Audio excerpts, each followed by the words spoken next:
चलो आज हम लोग पढ़ते हैं जो एसी सर्किट में करंट इन कैपेसिटिव सर्किट क्या है। कैपेसिटर में एक सर्किट में अगर एक कैपेसिटर खाली लगा हुआ है तो उसमें करंट और वोल्टेज का क्या रिलेशन होता है वो देखते हैं। फिर आरएल सर्किट देखेंगे, फिर आरसी सर्किट देखेंगे। आरएल बोलने से क्या होता है, रेजिस्टर और इंडक्टर, और आरसी बोलने से रेजिस्टर और कैपेसिटर। फिर हम लोग देखेंगे RLC circuit, resistor inductor capacitor, जो कि हमारा प्रैक्टिकल केस हो सकता है। ओके, देखते हैं। ऑलराइट ना, चलो हेडिंग लिख लो, AC through capacitive circuit, purely capacitive circuit. Alright, heading लिखो, AC in purely capacitive circuit. दिखाई दे रहा है, बोलो जल्दी से। Okay, AC through purely capacitive circuit. ठीक है, तो देखते हैं इसमें कैसे करंट और वोल्टेज का रिलेशन निकलता है। ये हमारा कैपेसिटिव सर्किट हो गया। एक तो कैपेसिटर लगा हुआ है, इसमें हम एक तो एसी सोर्स लगा देते हैं। ये एसी सोर्स का सिंबल है, पता चला सबको। ये सिंबल हो गया एसी सोर्स का। ठीक है, तो ये एसी सोर्स है, E is equal to E naught sine omega t. तो ये कैपेसिटर है, इसका कैपेसिटर C है।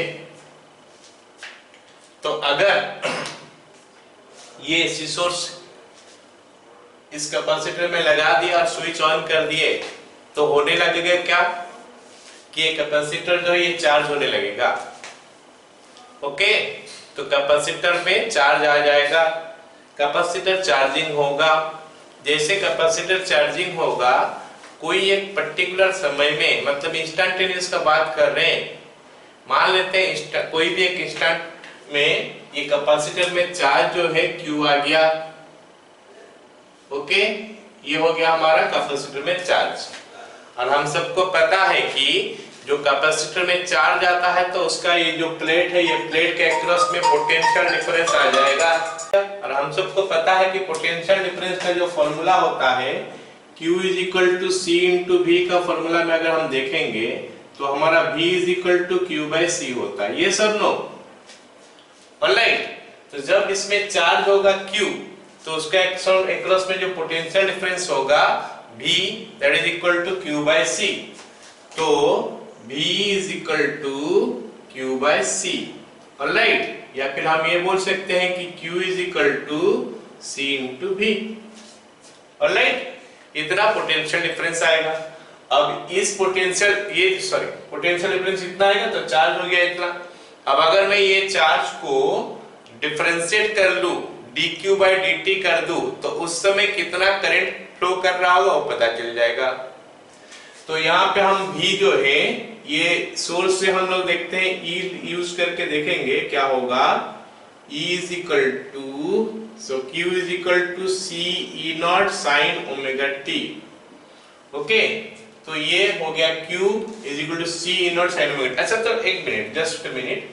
तो ये E इज इक्वल टू इतना होगा क्या, हम उसपे भी KVL लगा देते हैं ना। KVL लगाएंगे तो इसका वोल्टेज माइनस इसका वोल्टेज इज इक्वल टू हो जाएगा कितना हमारा, 0।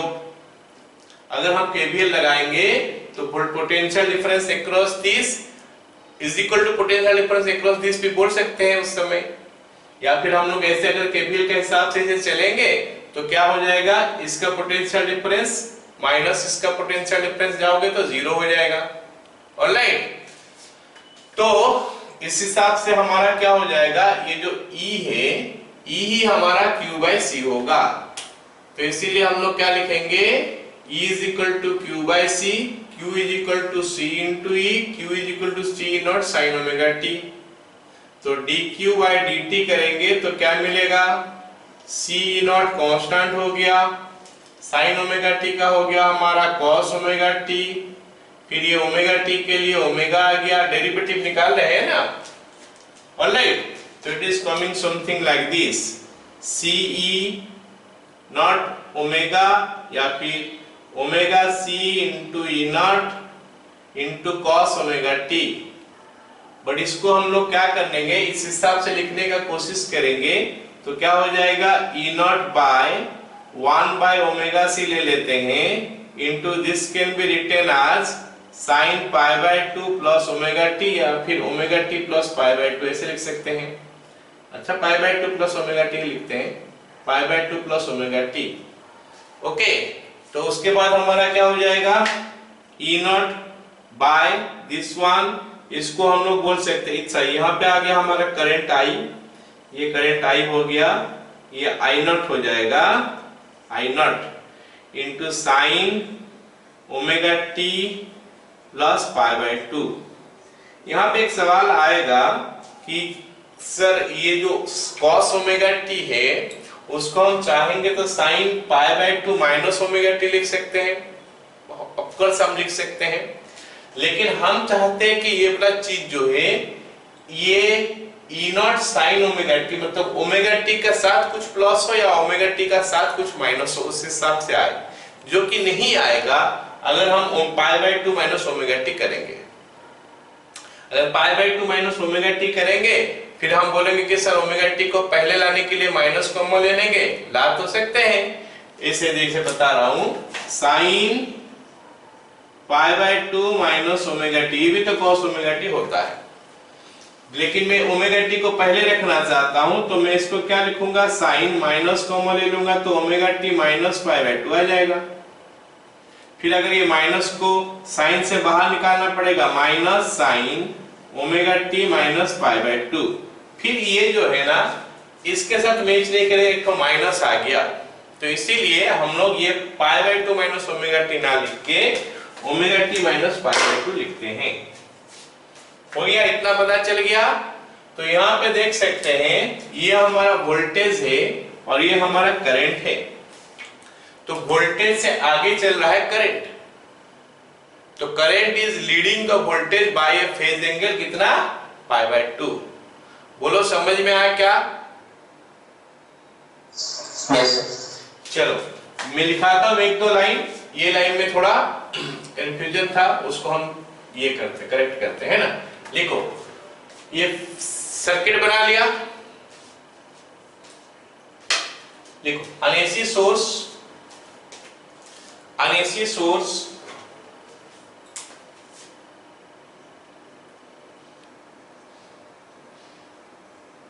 E is equal to E naught sin omega t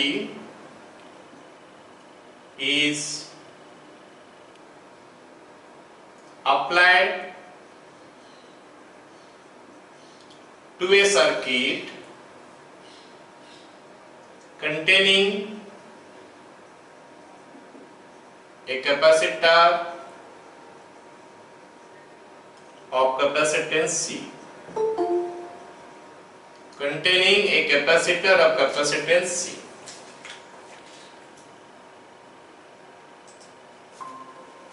Okay, at a certain instant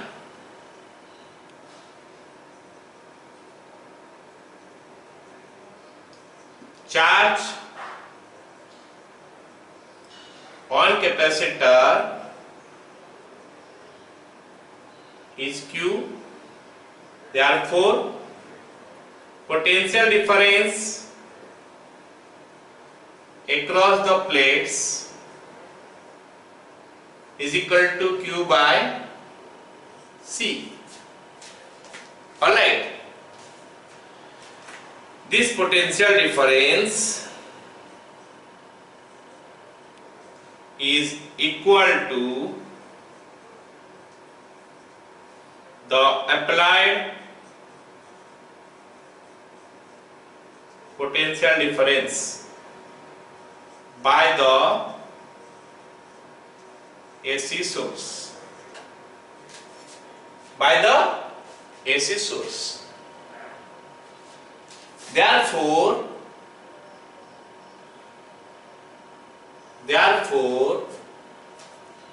E is equal to Q by C.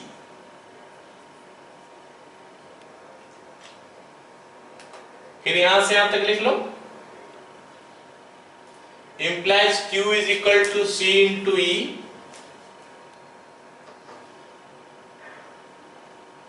implies Q is equal to C E naught sin omega t,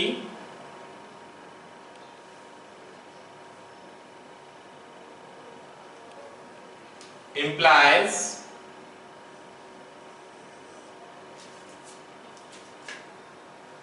dq by dt is equal to this much। चलो यहां से आप तक copy कर लो। Sir ये sign omega t minus pi by 2 का sign लेने से क्या होता है? अगर मैं sign omega t minus pi by 2 लेता, नहीं, sign pi by 2 minus omega T लेता ना, क्योंकि cos ओमेगा टी क्या होता है, cos थीटा क्या होता है, साइन 90 डिग्री माइनस थीटा होता है या फिर साइन 90 डिग्री प्लस थीटा होता है। अगर मैं साइन 90 डिग्री माइनस थीटा लेता तो मैं इसके साथ कंपेयर नहीं कर पाता, क्योंकि यहाँ पे जो है ना, क्योंकि इसका लीडिंग या लेगिंग जो होता है इससे कंपेयर नहीं कर पाता मैं, क्योंकि यहाँ पे ओमेगा टी पहले है, इसमें ओमेगा टी बाद में आ जा रहा, ओमेगा टी बाद में आ जा रहा, ओमेगा टी हमारा पहले होना चाहिए, तो बाद में आ जाएगा तो फिर थोड़ा मुश्किल हो जाता है। तो फिर ओमेगा टी को पहले लाने के लिए यहां से माइनस कॉमन लेना पड़ेगा, माइनस कॉमन लेंगे तो एक माइनस बाहर आ जाएगा, एक माइनस बाहर आ जाएगा तो फिर इसके साथ कंपेयर करने में मुश्किल हो जाएगा। हम इसका हिसाब से कंपेयर करेंगे तो जाके हमको पता चलेगा कि वो लीडिंग करता है, लेगिंग करता है, मतलब हमारा एम ओमेगा टी पहले होना, हमारा एम ओमेगा टी बाद में नहीं होना है। ठीक है, यहां तक खत्म हो गया सबका।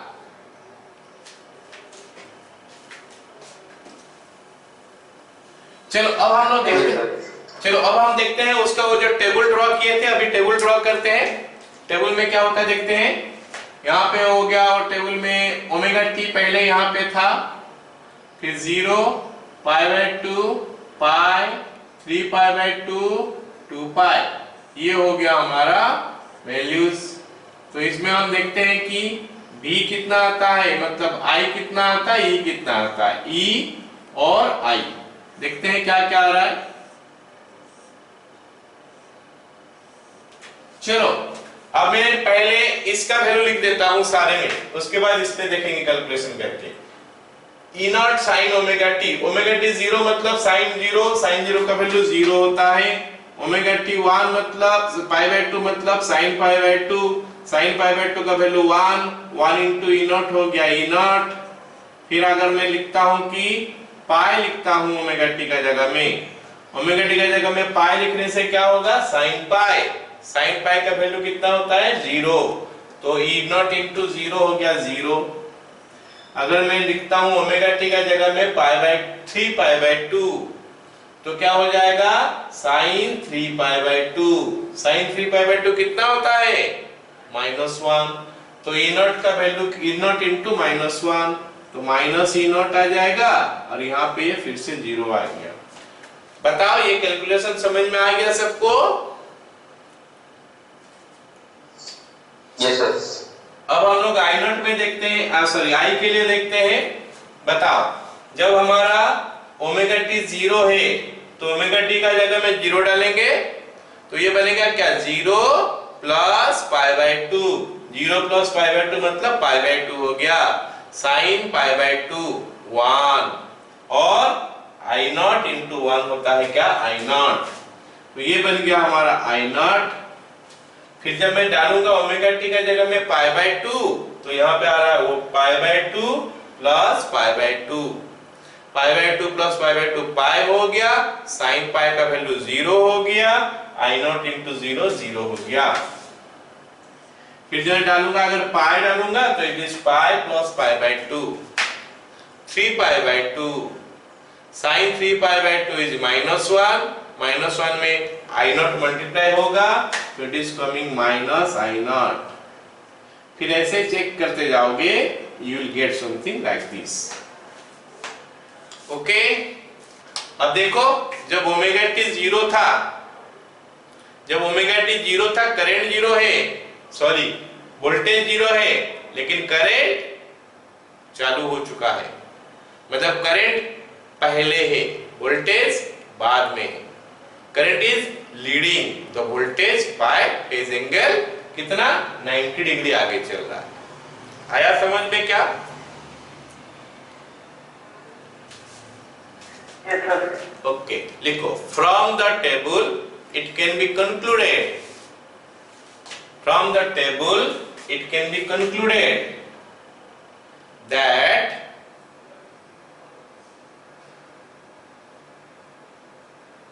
current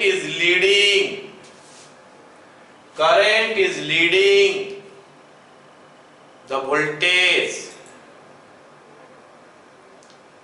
by phase angle pi by 2, मतलब वोल्टेज एंड करंट में अभी पाई बाय 2 का डिफरेंस चलता है हमेशा। ओके, चलो यहां तक हमारा कंप्लीट हो गया। अब हम इसमें क्या करेंगे, और दो चीज करेंगे। क्या क्या चीज करेंगे बताओ? एक तो हो गया फेजर डायग्राम करेंगे और एक तो हो गया ग्राफ। पहले मैं ग्राफ करता हूं उसके लिए।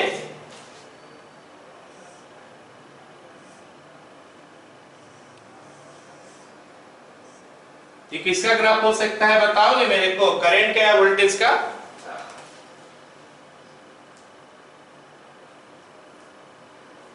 This is the graph for what? Current या वोल्टेज?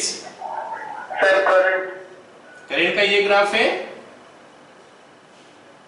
देखो इधर हमारा Voltage. इधर हमारा ओमेगा टी है ना? ओमेगा टी जब जीरो है तो वोल्टेज जीरो है, करंट तो आगे है, आई नॉट है कि नहीं? तो ये वोल्टेज का ग्राफ है। This is the graph for E, और ये ऊपर वाला वैल्यू हमारा हो गया ई नॉट। अरे बताओ मेरे को, समझ में आया सबको?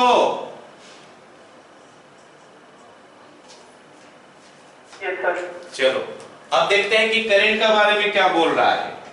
करंट का बारे में बोल रहा है कि जब जीरो है तो करंट तो आई नॉट है, मतलब थोड़ा ऊपर होगा, यहां से स्टार्ट होगा, फिर ये जीरो हो जाएगा, फिर माइनस आई नॉट हो जाएगा, फिर जीरो हो जाएगा, फिर आई नॉट हो जाएगा, ऐसे दिया है।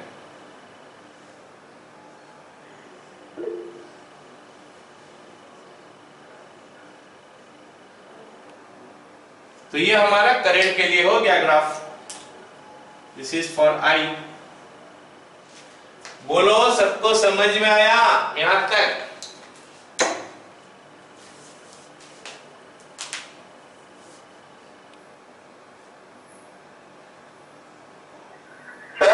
बोलो सर आदित्य मेसेज व्यक्ती किती म्हणतात ऑडिओ व्हिडिओ प्रॉब्लेम होईल। Audio video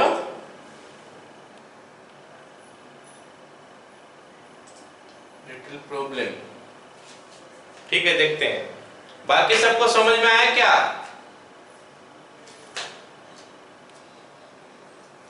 yes sir. Okay, तो ये हो गया हमारा क्या नाम है, ग्राफ। अभी ग्राफ के बाद हम लोग क्या करेंगे, फेजर डायग्राम ड्रॉ करेंगे। और एक चीज मैं बताना यहाँ पे भूल गया, यहाँ पे उस चीज के बारे में भी थोड़ा मेंशन कर देंगे, रिएक्टेंस के बारे में। ठीक है, यहाँ पे हम लोग क्या लिखे थे, ये आई नॉट लिखे थे। इसमें आई नॉट का वैल्यू क्या होता है, I naught is equal to E naught by 1 by omega C is equal to E naught by, इसको हम एक्स बोल सकते हैं। हो गया, यहाँ पे मेंशन कर दो ये वाला चीज, हम लोग इसका बारे में लिख देंगे अभी। I naught is equal to E naught by 1 by omega C, that is E naught by XC. मेरे को बताओ तो हमारा जो करंट होता है क्या होता है, वोल्टेज बाय रेजिस्टेंस होता है कि नहीं? वोल्टेज बाय रेजिस्टेंस होता है करंट। तो आई नॉट का बारे में अगर ई नॉट बाय एक्सी लिख रहा हूं, इसका मतलब एक्सी जो है ये सर्किट का रेजिस्टेंस है। XC is resistance of this circuit, जिसका वैल्यू कितना हो गया, 1 बाय ओमेगा सी। हो गया, तो इसको हम लोग क्या बोलते हैं, कैपेसिटिव रिएक्टेंस। चलो मैं लिखाया नहीं, बाद में ही लिखा देता हूँ, या फिर बीच में तुम लोग का जगह होगा तो तुम लोग लिख लेना। अगर मैं पहले फेजर डायग्राम इसका कर देता हूँ। तो how the phasor diagram will look like, let us see. तो ये हमारा हो गया एक्स एक्सिस, ये हमारा वाई एक्सिस हो गया। बताओ ये जो है हमारा वोल्टेज के लिए आ गया, this is your E not, ये ई नॉट हो गया। ये ई नॉट जो है कितना एंगल किया यहाँ पे, ओमेगा टी एंगल किया है, दिस इज ओमेगा टी। अब जो आई नॉट है, आई नॉट हम कैसे ड्रॉ करेंगे? आई नॉट क्या होगा, इस ई नॉट के साथ पाई बाय 2 जुड़ जाएगा। वहां पे ओमेगा टी के साथ पाई बाय 2 माइनस हुआ था, अभी ओमेगा टी के साथ पाई बाय 2 और जुड़ जाएगा।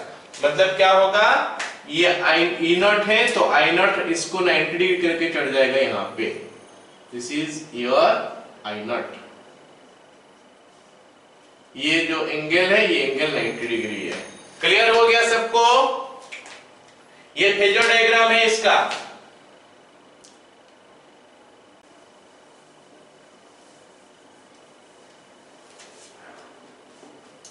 ओके, तो लिखो XC is equal to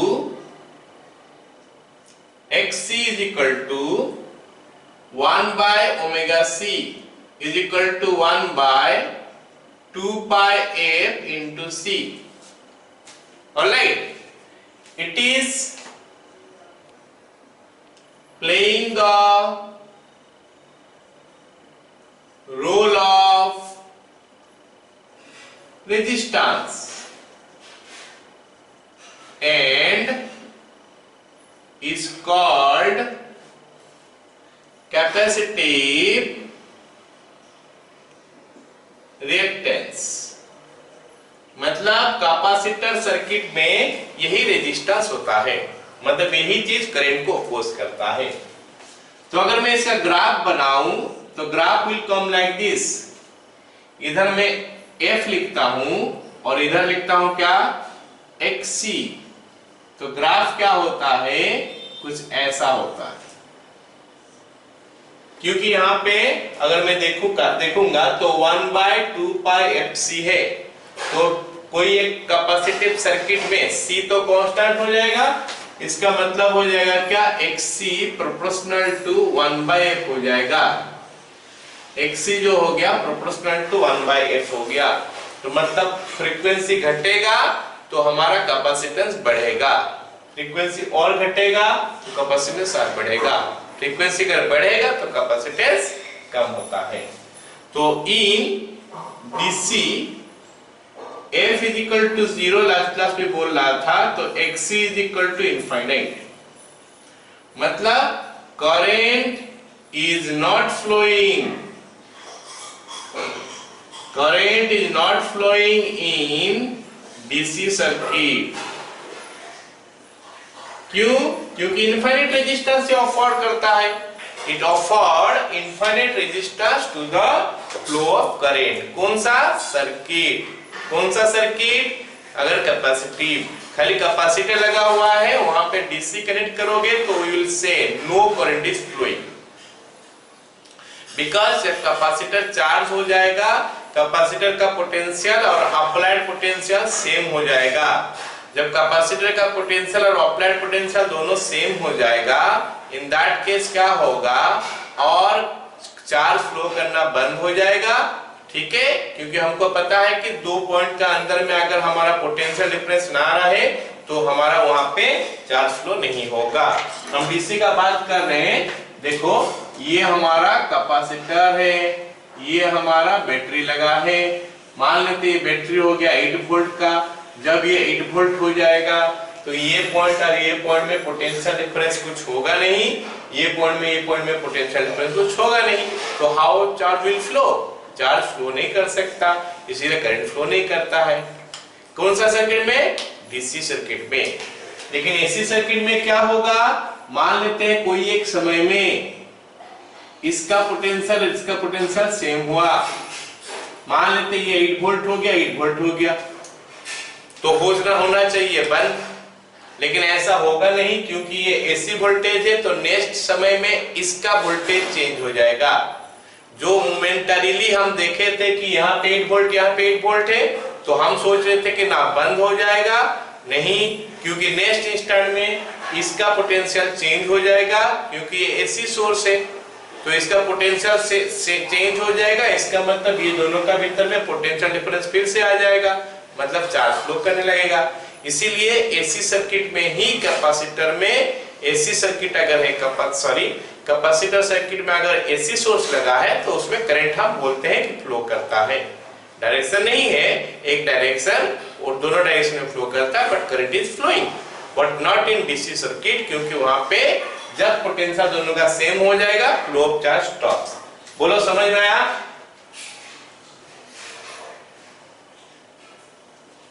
yes sir. चलो अब हम लोग लिखते हैं क्या नाम है उसका,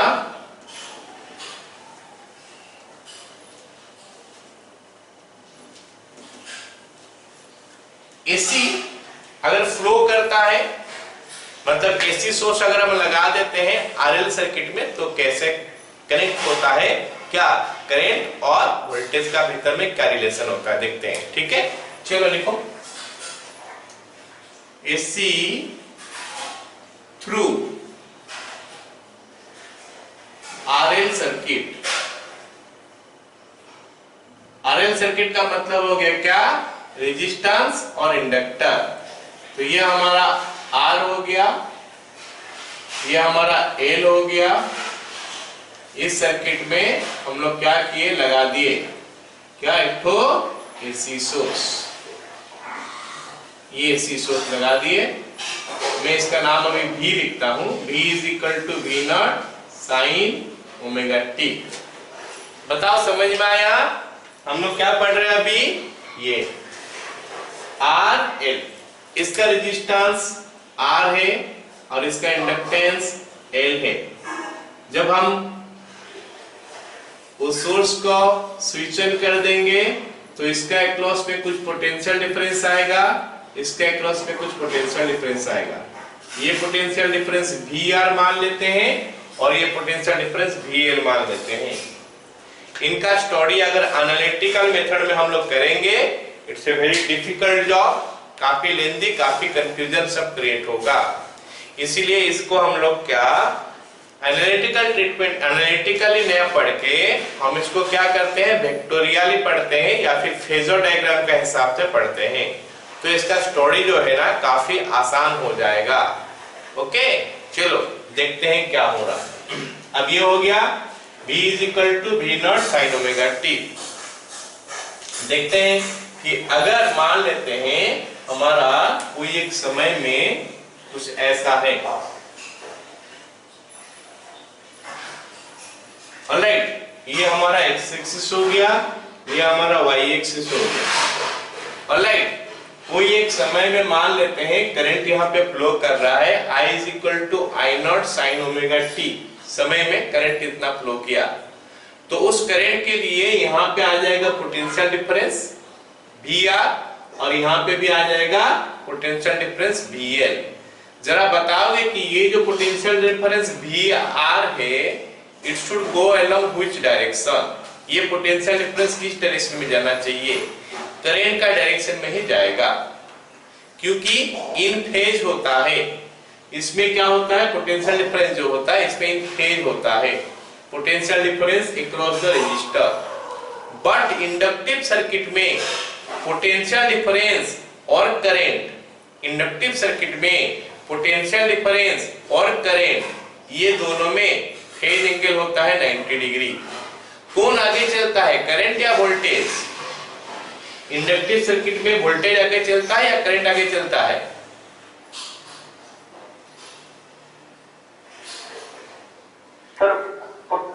पोटेंशियल डिफरेंस, वोल्टेज। ठीक है, तो सपोज मैं ऐसा बोलता हूं कि कोई एक समय में ये सर्किट में जो करंट फ्लो कर रहा है, मान लेते हैं उस समय ऐसे करंट फ्लो कर रहा है, I is equal to I naught sine omega T.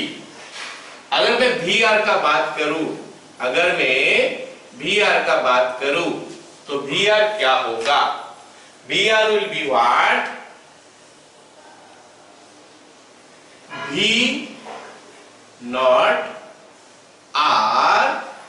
Sign omega t V naught R, या फिर हम उसको वी आर भी बोल देने से चलेगा, V R sine omega t. उस समय जो हो गया वो हो गया V R sine omega t. ये हो गया हमारा वोल्टेज अक्रॉस क्या रेजिस्टर। अगर वोल्टेज अक्रॉस में इंडक्टर बोलूं वी एल बोलूं तो यहाँ पे रिप्रेजेंटेशन थोड़ा गड़बड़ दिखेगा, तो ऐसा लिखते हैं V R V O of R यार इनटू साइन ओमेगा टी। मतलब इसमें जो होता है पीक वोल्टेज रेजिस्टर में इनटू दिस वन। ऐसे ही VL क्या हो जाएगा बताओ, इसमें जो वोल्टेज है करंट को लीड कर रहा है या लेग कर रहा है बताओ, लीड कर रहा है ना, तो उसमें जो आएगा क्या आएगा VO of R into sine omega t plus pi by 2। आया समझ में? VO of R sign omega t plus pi by 2। तो ये हो गया हमारा, ये दोनों का भीतर में भी वोल्टेज में पाई बाय 2 का फर्क आ रहा है, डिफरेंस आ रहा है। बोलो पता चला कि नहीं? इसमें और इसमें वोल्टेज और करंट, वोल्टेज में मतलब रेजिस्टर का एक्रॉस में जो पोटेंशियल डिफरेंस और इंडक्टर के एक्रॉस में जो potential difference, that is pi by 2, दोनों में डिफरेंस आ रहा है। तो अगर मैं करंट को इस डायरेक्शन में दिखाऊं, this is the direction of current, ऐसे दिखाऊं, तो I have to show V R something like this, this is your V R, and I have to show V L something like this, this is your V L, क्योंकि V L V R को 90 degree आगे चल रहा। तो ये V R और V L को अगर मैं जोड़ दूंगा तो आना चाहिए भी, क्योंकि इसका एक्रॉस में पोटेंशियल डिफरेंस और इसके एक्रॉस में पोटेंशियल डिफरेंस कहां से आ रहा है? ये वोल्टेज ही तो दे रहा है, ये जो सोर्स है, सोर्स का वोल्टेज ही तो इनको पोटेंशियल डिफरेंस अप्लाई कर रहा है। तो ये जो पोटेंशियल डिफरेंस दोनों का सम जो है वो ये होना चाहिए। लेकिन बात है कि ये दोनों का पोटेंशियल डिफरेंस इधर में ड्रॉ किया हूं, तो इनका सम बोलने से क्या होगा, वेक्टर सम हम करेंगे। मतलब ये हो गया हमारा V, आया क्या समझ में? तो V is equal to this plus this, vector sum. Okay, actually vector नहीं है, हम उनको वेक्टर से ट्रीट करके हम पढ़ेंगे, तो ताकि हमारा क्या थोड़ा आसान हो जाए उसका स्टडी। तो हमको क्या मिला कि V is equal to V R square plus V L square root over. अब हमको पता है कि वोल्टेज जो होता है करंट इनटू रेजिस्टेंस होता है। इसका एक्रॉस में वोल्टेज में I ले लेता हूं, करंट में ले लिया R, सॉरी वोल्टेज हो गया, क्या बोल रहा हूं मैं, करंट हो गया I, रेजिस्टेंस हो गया कितना R, इसका होल स्क्वायर हो गया, प्लस इसके अक्रॉस में करंट हो गया I, रेजिस्टेंस हो गया XL, इसका स्क्वायर रूट ओवर। पता चला कि नहीं? So that is I square R square plus I square XL square root over, I square common R square plus XL square root over, makes it I into root under R square plus XL square। या फिर मैं I का value निकालूं तो मिलेगा क्या, V by R square plus XL square। So this is the voltage और current का अंदर में रिलेशन। यहाँ पे एक चीज मार्क करो, ये जो लिखा है R square plus XL square का रूट ओवर, ये वोल्टेज बाय रेजिस्टेंस होना चाहिए ताकि करंट मिले। तो इसको हम लोग क्या बोलते हैं, R square plus XL square root over is the impedance बोलते हैं, impedance, impedance, impedance of the circuit. मतलब यही रेजिस्टेंस होता है, इसका नाम अभी इंपेडेंस हो गया। जैसे खाली कैपेसिटिव में क्या नाम था उसका, रिएक्टेंस। खाली इंडक्टिव में भी रिएक्टेंस था, लेकिन इसमें हम उसको क्या बोलते हैं, impedance of the RL circuit. आया समझ में? Yes sir. तो पहले इसको लिखो, मैं बता रहा हूं क्या लिखना है आगे। ये वाला हो गया, ड्रॉ करो।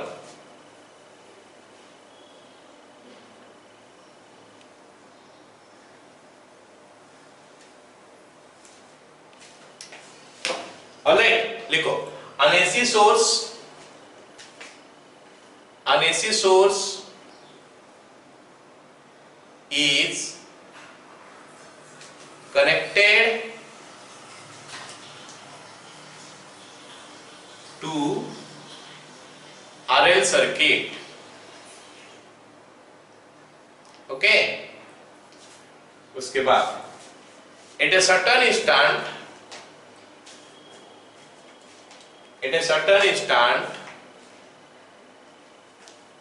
current in the circuit is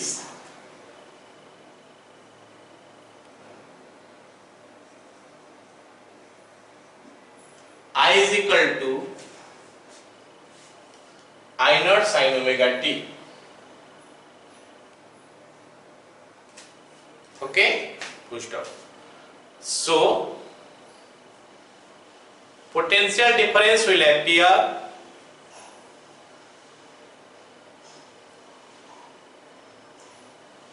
across the resistor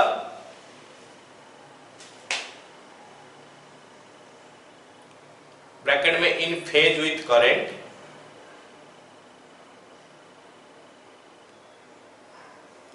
and the inductor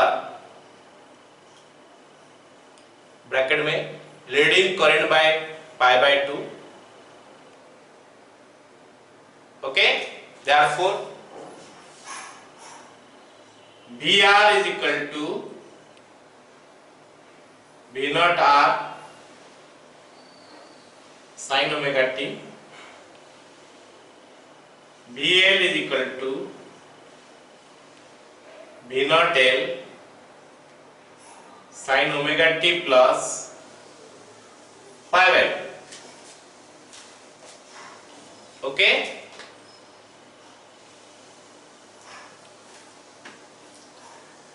VR and VL are drawn as phasors as so. VR and VL are drawn as phasors as so. करके इसको ड्रॉ करो। हो गया?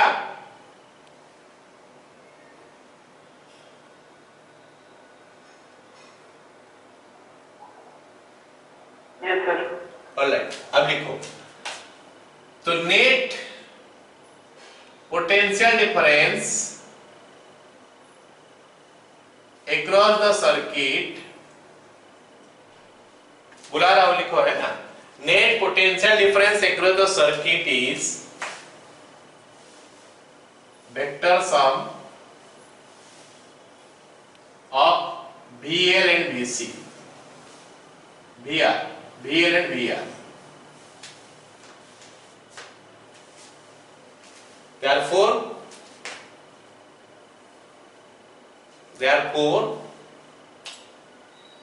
V is equal to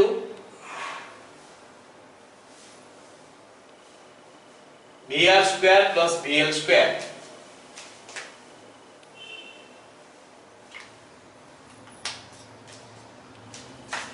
बस इतना copy कर लो।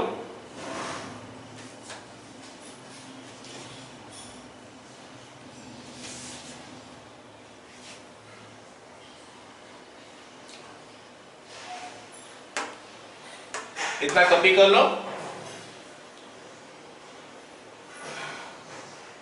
हो गया?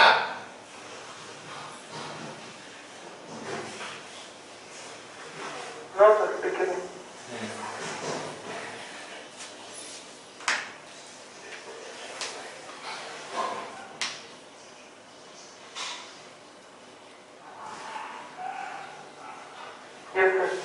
ठीक है, अब सुनो, here r square plus l square root over is equal to z, या फिर z, हाँ is equal to z कर लो, is called impedance of RLC circuit, RL circuit, impedance of RL circuit, which is the resistance of the circuit, which is the resistance of the circuit.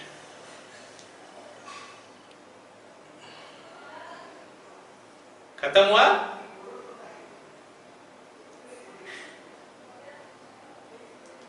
अब मेरा सवाल सुनो, अब हम लोग VR को भूल जाते हैं, VF को भूल जाते हैं। अब हम क्या कर रहे हैं कि हम देख रहे हैं कि सर्किट में वोल्टेज ऐसा है, करंट ऐसा है। अभी हम क्या देख रहे हैं कि सर्किट में वोल्टेज ऐसा है और करंट ऐसा है।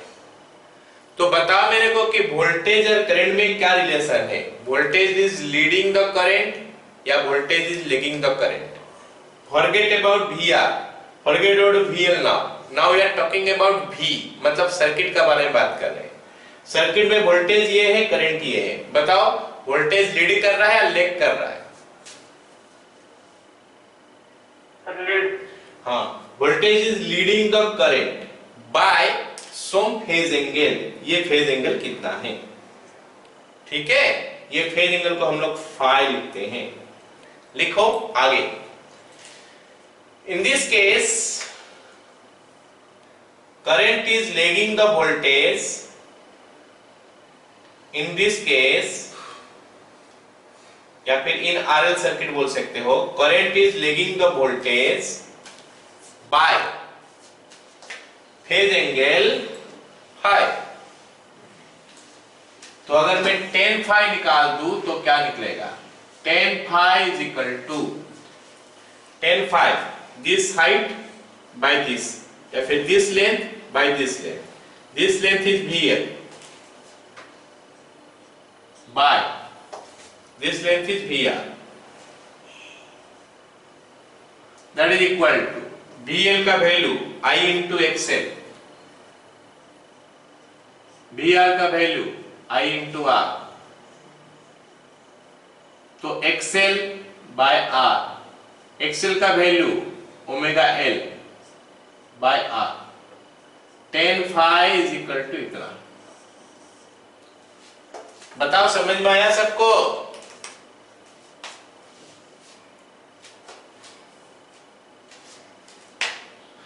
तो मैं बता रहा हूं कि RL सर्किट में हम क्या जानना चाहते थे। हम अप्लाई किए वोल्टेज V, वही जो अप्लाई किए वो बोला यही V, this V is what we have applied, this V is what we have applied. तो उसमें सर्किट में करंट फ्लो करेगा। तो करंट का वैल्यू कितना है?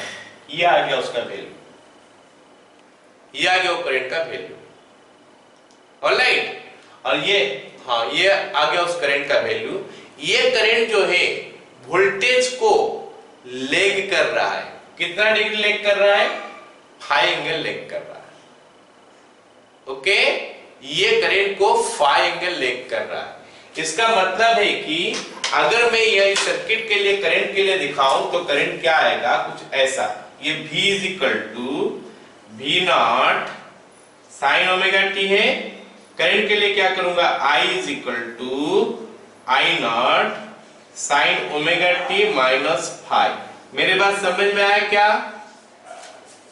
ये वोल्टेज है और ये करंट है। लिख सकते हो नीचे, V is equal to V naught sine omega t, I is equal to I naught sine omega t minus phi. और ये फाई का वैल्यू कैसे निकलेगा? ये फॉर्मूला से। Got it? फाई का वैल्यू ये फॉर्मूला से निकलेगा। और ये I नॉट कैसे निकलेगा? ऑफ कोर्स ये फॉर्मूला से निकलेगा। यहाँ पे V का जगह में खाली V नॉट डाल दोगे, V का जगह में अगर V नॉट डाल दोगे तो ये आ जाएगा V naught by R square plus XL square का रूट ओवर।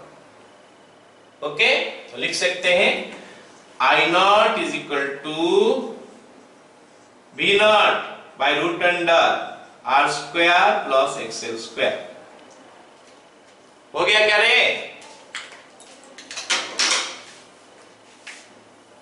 सर बोलो।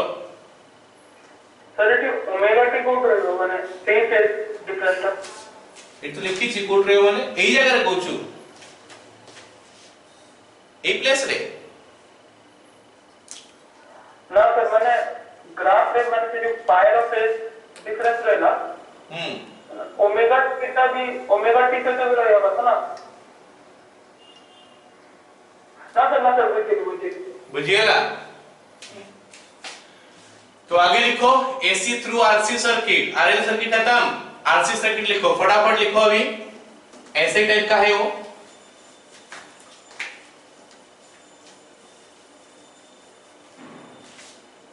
AC through RC circuit,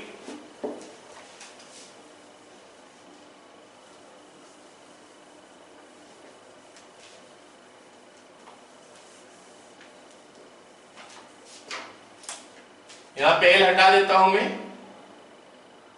L के जगह में एक तो कैपेसिटर लगा देता हूं, खत्म।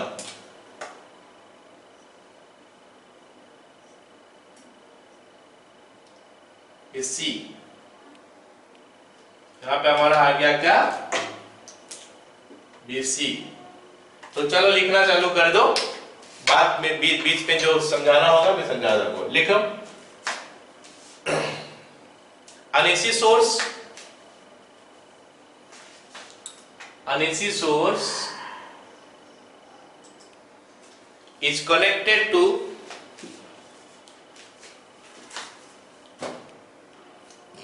RC circuit as shown. Okay, at a certain instant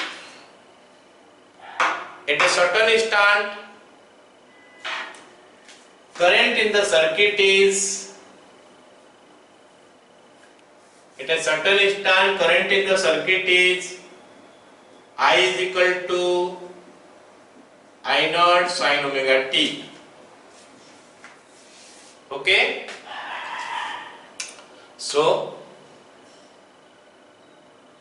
potential drop या फिर potential difference will appear across resistor and capacitor. So VR is equal to V naught R into sin omega t.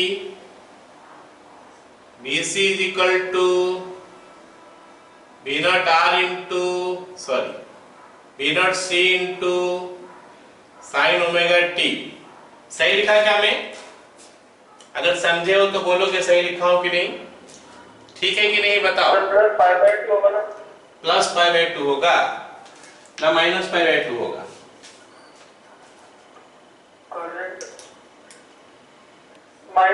Minus 5/2 होगा क्योंकि current यहाँ पे lead कर रहा है, तो वोल्टेज लेग कर रहा है।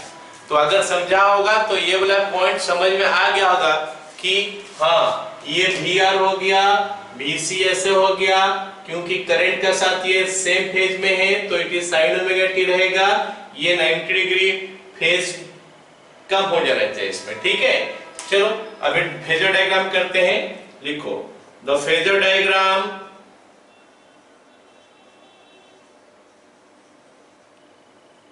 For VR and VC is as follows।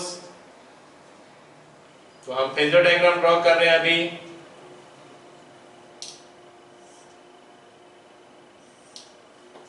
ये हमारा VR हो गया, I भी इधर है, VR भी इधर है, हो गया। I is along this one, VR is along this one। अब VC जो है नीचे आ जाएगा, ये सब no.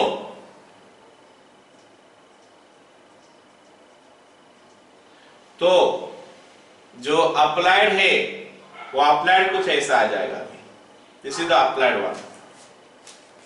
V is equal to net voltage जो हम अप्लाई किए। सो नेट वोल्टेज जो अप्लाई किए फिर से वैसे आएगा। वी आर स्क्वायर और वी सी स्क्वायर। एक काम करते हैं, वी आर का वैल्यू भी लिख देते हैं, V R is equal to I into R, V C is equal to I into X C. यहाँ पे लिख देते हैं V R is equal to I R, V C is equal to I into X C. इसका पिछला वाला में भी लिख लो, वी आर का जगह में आई आर लिख लो और वी एल का जगह में आई एक्स सी लिख लो। जहां पे फेजर डायग्राम किए हो उसका बगल में लिख लो ये V R is equal to I into R, V C is equal to I into X C. अब बताओ फिर net potential difference across the circuit, net potential difference across the circuit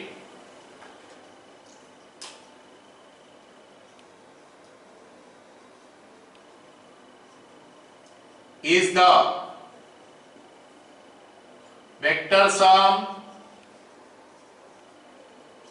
of VR and VC, vector sum of VR and VC। Okay, तो इससे हमको पता चला कुछ ऐसा हो सकता है। अच्छा, ये तो लिख चुका हूं। Therefore V is equal to VR square plus VC square। अच्छा, कोई बने को बताएगा कि why I am writing VR square plus VC square? Let me know। 90 degree. Very good, क्योंकि यहाँ पे 90 डिग्री है तो हम VR square plus VC square कर रहे हैं। अगर कुछ अलग एंगल होता है प्लस 2 this into cos का लिखते हैं।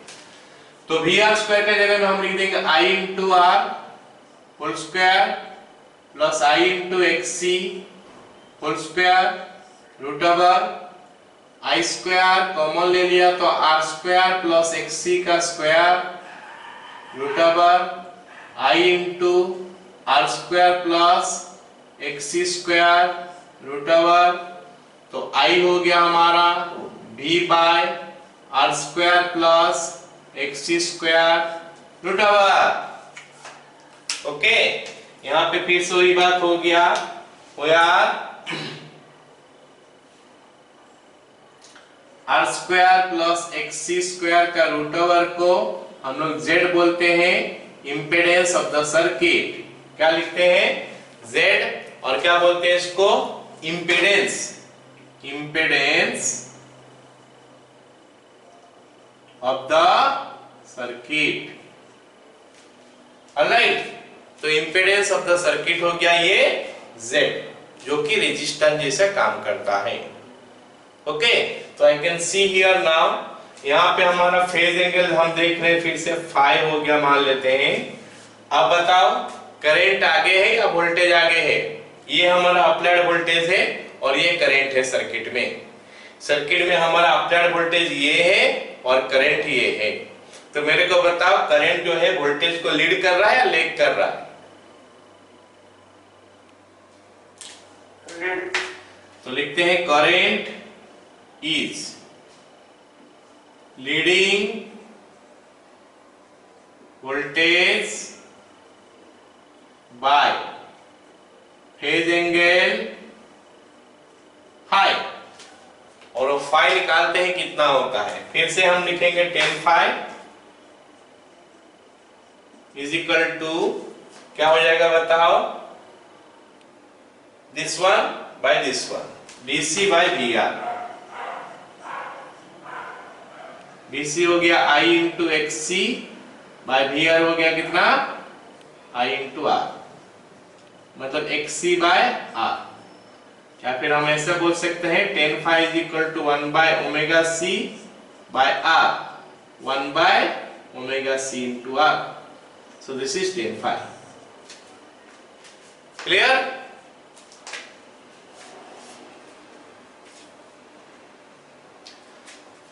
So what is the relation between voltage and current now? अगर voltage is equal to V naught sin omega t आया, current हो जाएगा V is equal to, बोलोगे तुम लोग in terms of phi you have to tell me the answer. What is current? बोलना पड़ेगा। What is current?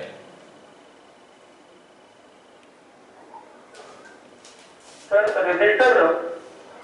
अभी तो ये रिजल्टेंट हाँ फाइनली क्या करंट होगा, ये वोल्टेज हो गया, ये करंट हो गया। मतलब अभी सर्किट का अभी हमारा स्टडी खत्म हो गया। स्टडी खत्म हो गया तो पता चला कि वोल्टेज अगर ऐसे जा रहा है तो करंट ऐसे जा रहा है, हाई एंगल बढ़ के जा रहा है। तो ये वोल्टेज के लिए अगर इक्वेशन हो गया तो what is the current equation? I naught sin omega t plus phi. I naught sin omega t plus phi. So you have to understand these things. यही सब चीज हमको समझना है कि अगर हमारा एक एसी सर्किट है, वो एसी सर्किट में देखो अभी तक हम लोग 5 तो केस स्टडी कर लिए। एसी सर्किट में अगर वो रेजिस्टिव सर्किट है तो वोल्टेज और करंट साथ साथ चलता है, वोल्टेज और करंट साथ साथ चलता है। जैसे वोल्टेज आता है करंट उसको फॉलो करते करते जाता है। अगर वो इंडक्टिव सर्किट है तो वोल्टेज आगे चलता है, करंट 90 डिग्री पीछे चलता है। मतलब वोल्टेज जब 0 होता है करंट तो स्टार्ट नहीं होता है, वोल्टेज जब 90 डिग्री होता है करंट उस समय स्टार्ट होता है। वोल्टेज फिर 0 हो जाता है तो करंट उस समय 90 डिग्री हो जाता है, मतलब उसको फॉलो करता है 90 डिग्री पीछे पीछे। अगर हमारा क्या नाम है कैपेसिटिव सर्किट है तो वोल्टेज से पहले करंट शुरू हो जाता है, ओके ना। तो मतलब वोल्टेज उसका 90 डिग्री पीछे पीछे रहता है। अगर हम आरएलसी सर्किट देखें तो उसमें क्या होता है, करंट जो होता है वोल्टेज से पीछे रहता है, वोल्टेज आगे रहता है करंट पीछे रहता है। कितना पीछे रहता है? फाई एंगल पीछे रहता है। और वो फाई एंगल कैसे निकालेंगे? tan phi = omega l by r formula डाल के। और अगर मैं आरसी सर्किट देखूं तो क्या होता है कि करंट जो है वो आगे रहता है वोल्टेज से। कितना एंगल आगे रहता है? Phi angle. वो फाई कैसे निकालूं? tan phi = कहां गया वो, निकाले नहीं क्या? हाँ, tan phi = 1 by omega cr करेंगे तो हमको फाई एंगल मिल जाएगा। ठीक है।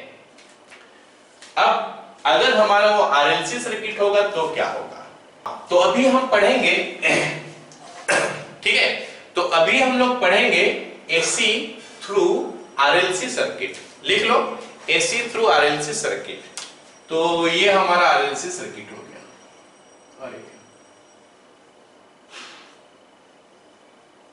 ये रेजिस्टेंस हो गया, ये इंडक्टर हो गया, कैपेसिटर हो गया। ये आरएलसी सर्किट में मैं एक तो एसी सोर्स लगा दिया, V = V0 sin omega t, और एसी सोर्स का सिंबल क्या है? ये।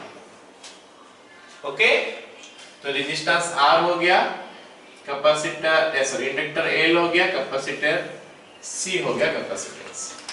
तो इसका अक्रॉस में पोटेंशियल डिफरेंस जो होता है वो हो गया हमारा VR, इसके अक्रॉस में पोटेंशियल डिफरेंस VL, इसके अक्रॉस में पोटेंशियल डिफरेंस VC। ओके, तो ये सब चीज हम निकाल सकते हैं। लिखो if instantaneous current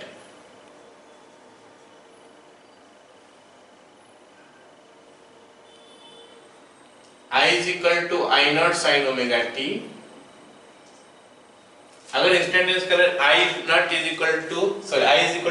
sin omega t है, in that case capital letter कर दो इसको कैपिटल आई कर दो, खत्म। ओके, तो हमारा VR क्या होगा? VR = V0 R sin omega t, क्योंकि इन फेज है करंट का साथ इन फेज है। BL = V0 L sin omega t minus π/2, ये पीछे चलेगा, और V यहाँ पे वोल्टेज आगे है ना, करंट पीछे है, तो VC = V0 C × sin omega t minus π/2। यहाँ पे करंट आगे है, वोल्टेज पीछे। ठीक लिखा ना मैं?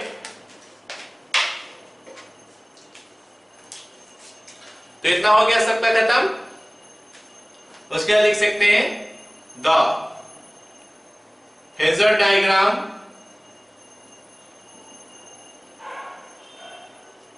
और VR, VL, VC is as follows।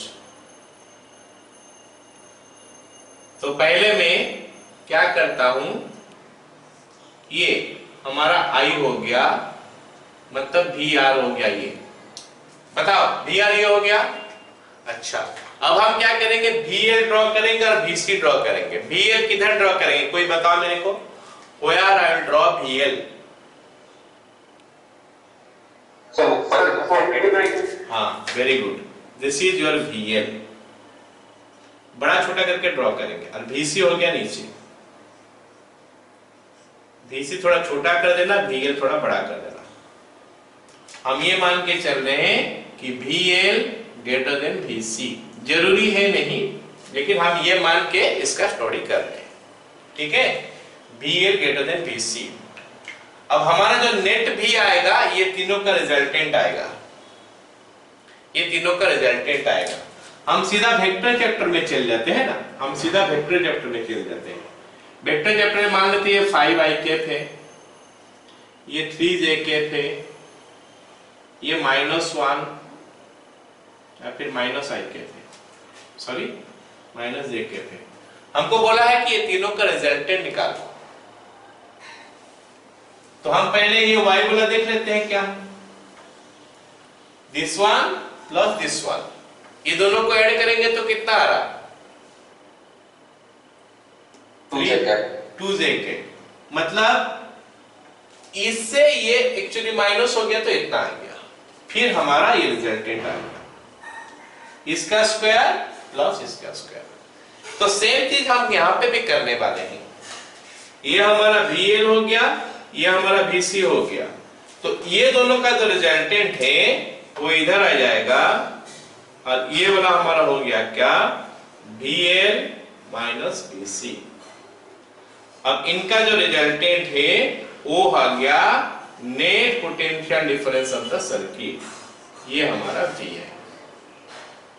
आ गया समझ में सबको?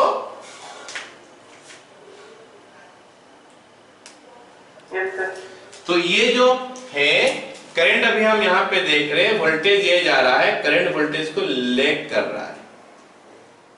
कितना फेज एंगल लैग किया, 5। अब 5 का वैल्यू हम निकाल सकते हैं क्या, of course, this by this करके। इतना ड्रॉ हो गया क्या,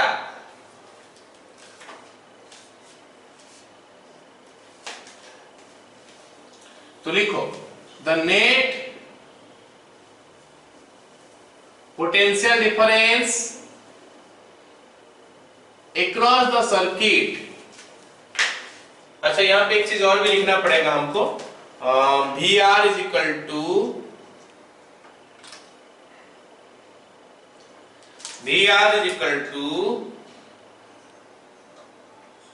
I into R, VL is equal to I into XL, VC is equal to I into XC।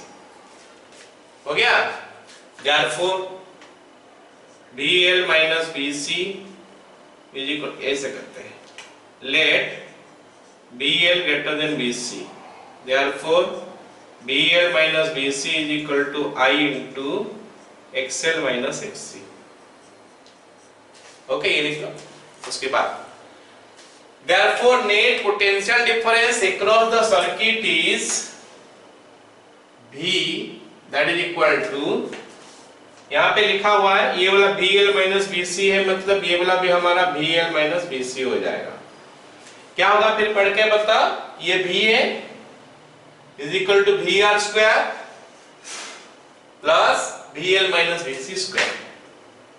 VR का square plus VL minus VC का स्क्वायर रूट ओवर IR का whole square plus IXL minus IXC whole square root over is equal to I square R square plus I square common ले लूंगा तो XL minus XC का whole square root over I common हो गया, R square plus XL minus XC का whole square root over.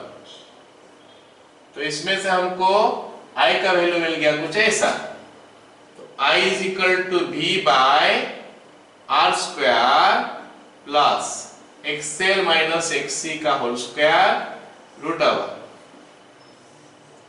where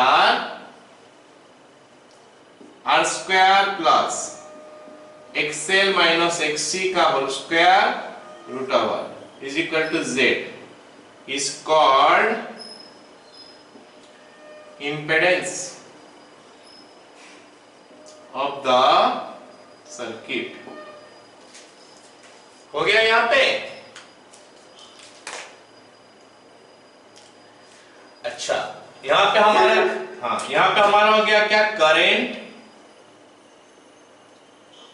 is leading the voltage, leading ना lagging, current is lagging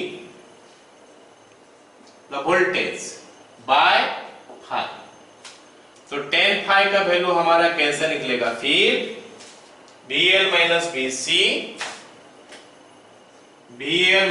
VC by VR IXL minus IXC by IR।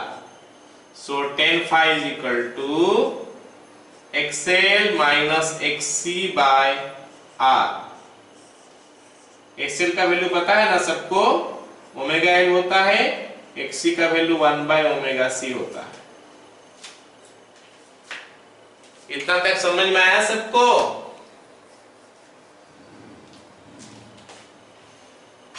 Yes sir.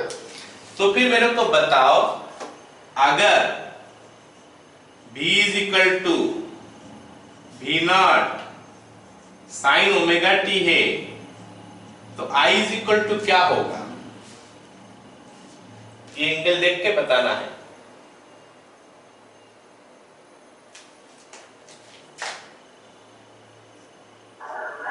I naught sine omega t minus five. हाँ, I naught sine omega t minus five. अच्छा, ये हमारा V है तो ये हमारा I होगा, क्योंकि फाइव एंगल नीचे चल रहा है वोल्टेज का। मेरे को ये बताओ, क्या इस क्वेश्चन को सॉरी ये हम लोग जब सॉल्व मतलब इसको स्टडी किए, कुछ एजम्पशन लिए हैं क्या? इस पे कोई एजम्पशन हम लिए हैं क्या? बस ये वाला एजम्पशन लेके हम लोग ये किए, मतलब ये जनरलाइज्ड नहीं है। ये वाला चीज जो है this is not generalized one. क्या जनरलाइज्ड नहीं है?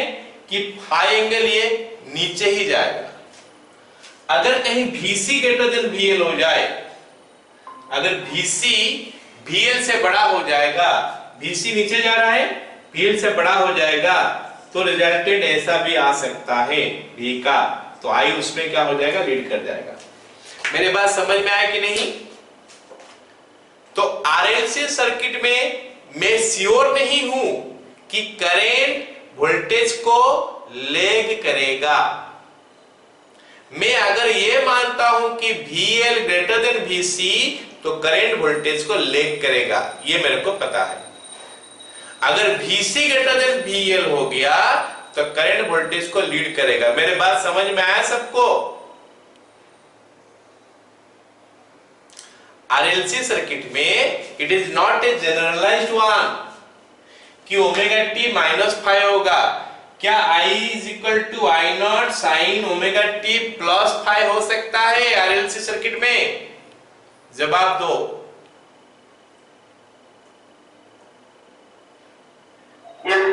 हो सकता है। तो RLC सर्किट में हमारा जो करंट है प्लस माइनस फाइव होता है।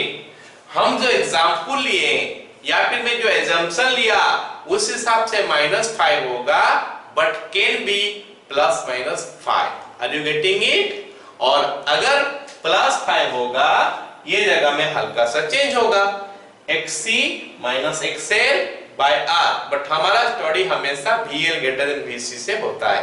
मैं बता रहा हूं ये गलत चीज न्यूमेरिकल का पॉइंट ऑफ व्यू से बता रहा हूं कि हो सकता है वोल्टेज ऐसा दो, ऐसा दिया करंट में +5 करके देखो, फिर मेरे को पूछोगे सर आप तो -5 बोले थे, तो that is not a generalized one, मैं एजम्पशन लिया था ये, तो उसके लिए ये आया था। क्लियर हो गया ना अभी?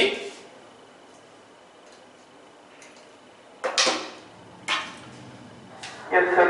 चलो ये हो गया हमारा इस।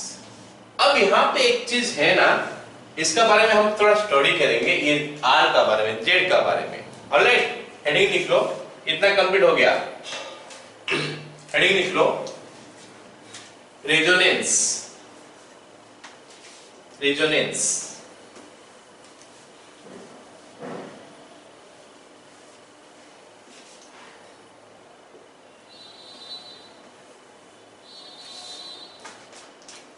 resonance in RLC circuit।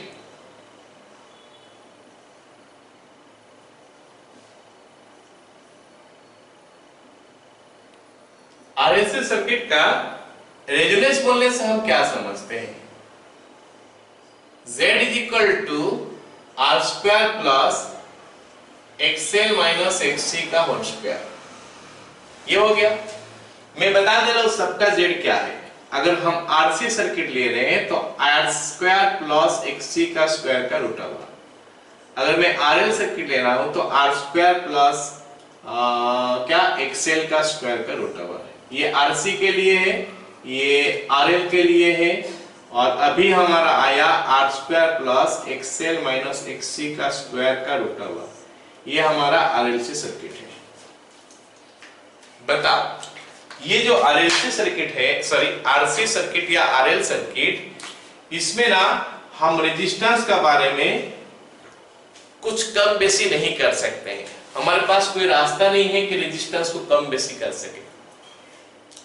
लेकिन ये क्योंकि XL स्क्वायर पॉजिटिव आता है, XC स्क्वायर भी पॉजिटिव आता है और XL स्क्वायर भी पॉजिटिव आता है, तो R स्क्वायर तो पॉजिटिव हो गया इस हिसाब से। यहां पे क्या है कि ये वाला पार्ट जो है ना, ये वाला पार्ट जीरो भी हो सकता है।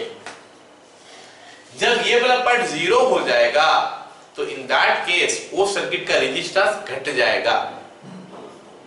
हमारा I equal to V by Z होता है ना, ये सब Z तो है, मतलब RL सर्किट का रेजिस्टेंस ये है, RC सर्किट का रेजिस्टेंस ये है, RLC सर्किट का रेजिस्टेंस ये है। इसमें XL माइनस XC का होल स्क्वायर होता है। अगर कोई अब कभी ऐसा समय आ जाएगा जब रेजिस्टेंस मिनिमम हो जाएगा, तो उस समय हम बोलते हैं रेजोनेंट कंडीशन आ गया, या फिर हम उल्टा बोलेंगे, रेजोनेंस कंडीशन में सर्किट का रेजिस्टेंस सबसे कम होता है। अब रेजोनेंस कंडीशन है क्या? जब ये XL और XC सेम हो जाएगा। ओके, लिख लो, when XL is equal to XC, Z is minimum and is called resonance of RLC circuit. Okay.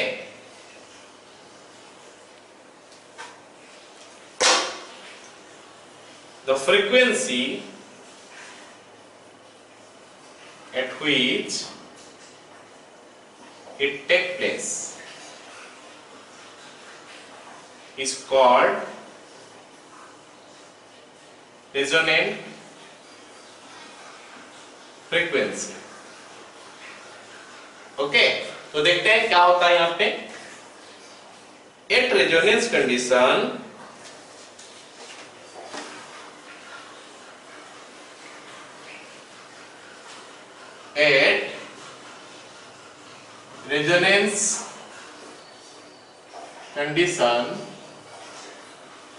XL is equal to XC implies omega L is equal to 1 by omega C.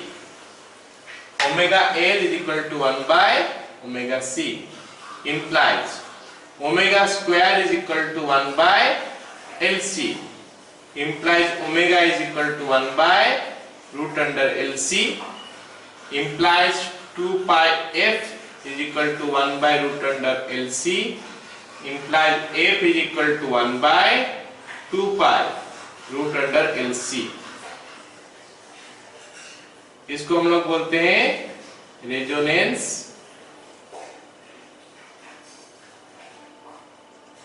Frequency.